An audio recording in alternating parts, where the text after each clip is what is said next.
Assalamualaikum warahmatullahi wabarakatuh. Salam sejahtera buat kita semua. Om Swastiastu.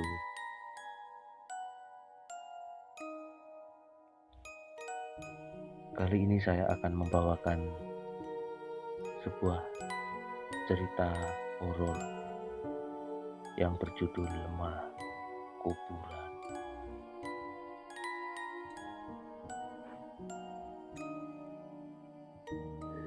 Jangan lupa sebelum melanjutkan mendengarkan cerita yang akan saya bawakan, tekan tombol like, subscribe, and share.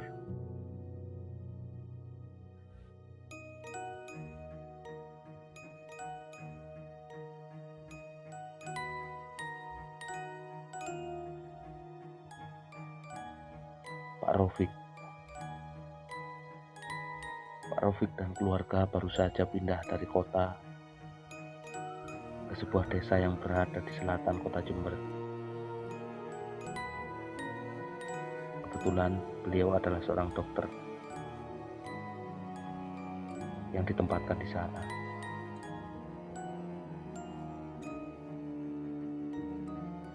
Pak Rofik diberi tugas dan fasilitas rumah, kendaraan untuk mempermudah kehidupannya di sana. Selama bertugas setahun, beliau menjadi dokter pengganti di sana untuk sementara. Ya, karena perannya sebagai dokter pengganti,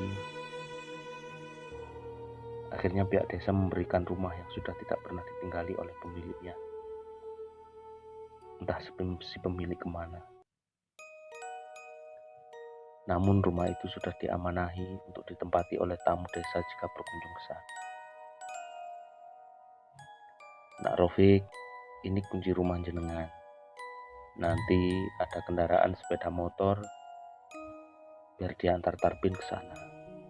Udah Pak Lurah. Pak Rofik yang saat itu senang dengan sambutan warga di sana menjadikan dirinya semakin semangat untuk mengemban tugas menjadi dokter di puskesmas. Ya walau hanya setahun. Tiba di ujung jalan, Pak Rofik beserta istrinya melihat sebuah rumah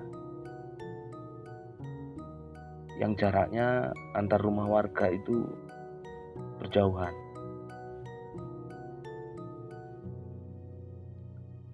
Kurang lebih berjarak 50 meter. Hanya rumah Mbak Jainul yang menjadi tetangga dekat mereka. Saat memasuki pagar rumah, hawa aneh terasa. Ya, kok perasaanku gak enak ya. Rumah ini sih bagus, tapi saat aku buka pagar kayak gimana gitu, ucap Fitri, istri Pak Rofik. Pak Rofik saat itu hanya tersenyum melihat istrinya dan berkata, "Itu cuma perasaanmu saja. Ayo masuk," ucapnya. Tak terasa, ternyata Fitri dibuat aneh saat itu. Dia seperti merasakan ada orang yang sedang memperhatikan saat itu. Dia pandangi sekeliling tempat itu. Benar saja, di balik pohon ada seseorang yang sedang mengintip. Tak lain adalah Mbak Jainul. "Yah, itu siapa?" ujar Fitri. Pak Rofik yang saat itu spontan mencari kemudian mengarahkan wajahnya ke arah yang ditunjuk Fitri. Kemudian Pak Rofik tersenyum. "Oh, itu tetangga kita. Namanya Mbak Jainul. Udah, jangan khawatir, dia orangnya baik. Sebelumnya aku sudah bertemu." Fitri yang saat itu sudah merasakan hal yang aneh dan sedikit cemas hanya mengikuti perkataan suaminya. Fitri merasakan ketika melihat rumah itu seperti melihat keranda mayat. Rumah itu seperti angker saja baginya. "Besok kita mulai menata ruang dan membersihkan rumah ini ya. Karena kemarin kamar di atas sudah aku rapikan dan dibersihkan. Kita tidur di sana," kata Pak Robi. Fitri saat itu hanya mengikuti arahan suaminya dan sedikit sekali mengeluarkan kata-kata. Keesokan harinya, Pak Raufik berangkat ke puskesmas. Hanyalah Fitri sendiri di sana. Dia memulai aktivitas untuk membersihkan ruang bawah, halaman. Namun ketika dia membersihkan halaman, tiba-tiba Mbak Jainul menghampirinya. "Dok, sedang bersih-bersih ya? Mampir ke rumah. Kebetulan saya tinggal dengan cucuku. Dia sudah mau lulus SMK sebentar lagi," ucap Mbak Jainul. Fitri yang saat itu ragu-ragu akhirnya memberanikan diri untuk menghampirinya. "Nggih, Mbah. Kenalkan, saya Fitri, istrinya Pak Raufik," ucapnya dengan tersenyum. Fitri memang bukan orang yang gampang dekat dengan orang. Sifatnya yang pendiam dan susah ditebak menjadikan dirinya agak dijauhi oleh orang-orang yang mengenal. Usai perbincangan itu, Fitri mendengar suara benda berjatuhan di dapurnya. Mbah Jainul yang saat itu terkejut hanya terdiam. Dia memperhatikan lurus ke arah jendela dapur. Fitri saat itu mendengar langsung berlari dan melihat apa yang terjadi. Dia melihat peralatan di dapurnya sudah bergeletakan di tanah. Dan ada juga yang pecah. Memang sedikit aneh apa yang sesungguhnya terjadi di luar akal pikiran Fitri saat itu. Mbak Jainul mengikuti Fitri masuk ke dalam rumah dan mendapati dapur sudah porak-poranda. "Gusti atau nomolo tokakno selamat," ucap Mbak Jainul dengan meninggalkan Fitri sendiri yang bingung dengan apa yang terjadi.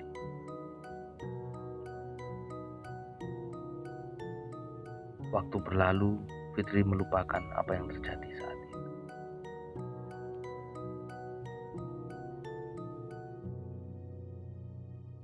Tiba-tiba pintu dapur tertutup dengan sendirinya. Fitri terkejut bukan main. Kala pintu tak bisa dibuka dan lampu kemudian mati.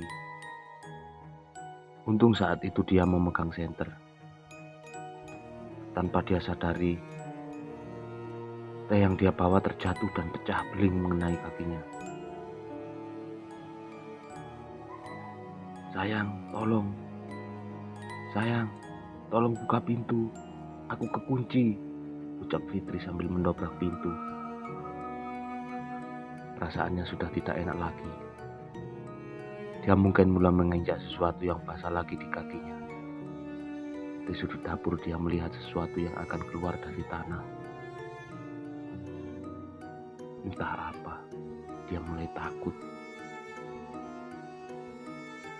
Ternyata sebuah rambut keluar dari tanah itu. Fitri menjerit ketakutan lantaran dia takut melihat sosok yang keluar dari tanah itu berambut panjang dan wajahnya penuh darah. "Cah ayu mrene, aku njaluk ketemu Didi ae." Dengan suara lirih, sosok itu dengan mendekat dengan Fitri. Fitri hanya menjerit dan memukul-mukul pintu agar suaminya mendengarnya. Sosok itu menghampiri Fitri dan meraih kakinya. "Suwe aku ora mangan getih, kene Cahayu. Getih kentelmu kaya obat luweku selama iki," tegas sosok itu. Kemudian pintu terbuka dan Pak Raufik melihat Fitri akan ditarik sosok itu ke dalam tanah. Sontak Pak Raufik langsung menarik Fitri dan mengumandangkan azan. Hal itu dia lakukan agar sosok itu segera hilang dan benar saja. Kumandang azan ia ucapkan dan sosok itu kepanasan. Sosok itu kepanasan dan berubah bentuk menjadi siluman ular yang berlidah panjang. Kemudian sosok itu masuk lagi ke dalam tanah. Suasana kemudian kembali normal kembali. Pak Raufik memeluk Fitri. "Maafkan aku sayang, selama ini tidak mempercayai kata-katamu," ucap Pak Raufik. Keesokan harinya, mereka bertemu dengan Mbah Jainul dan menanyakan sesuatu mengenai rumah yang dia tinggali. Biyen oma kuwi dipanggoni sama keluarga yang garis hidupnya bejo. Pak Samiun namanya. Dia memiliki istri yang namanya Bu Kotima dan 4 anak yang pintar. Ucap Mbah Jainul. Saking bejo uripe, dia sampai punya sawah dan lahan tanduran di mana-mana. Orangnya gak pelit dan dermawan. Petaka itu dimulai ketika dia mempekerjakan seorang pembantu di rumahnya. Warsina namanya. Dia bekerja menjadi pembantu di sana. Aku juga mengenalnya. Dia awalnya orang yang baik. Entah mengapa tiba-tiba dia menjadi seperti itu. Kabarnya dia iri dengan keharmonisan rumah tangga Bu Kotima dan anak-anaknya karena nasibnya tidak seberuntung mereka. Warsina memiliki suami yang suka mabuk-mabukan dan juga menghabiskan celengannya Warsina. Anaknya yang semata wayang juga nurun bapaknya, jadi anak nakal. Tidak heran jika Warsina sering diperlakukan kasar oleh anak dan suami. Suatu hari,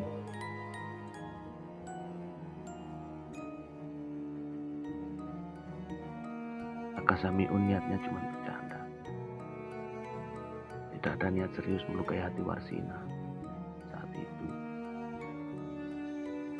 Guyon, Pak Samiun itu bilang, "Walana, seumpama awakmu iki si ayu gak buluk, ngono tak rapi karo aku."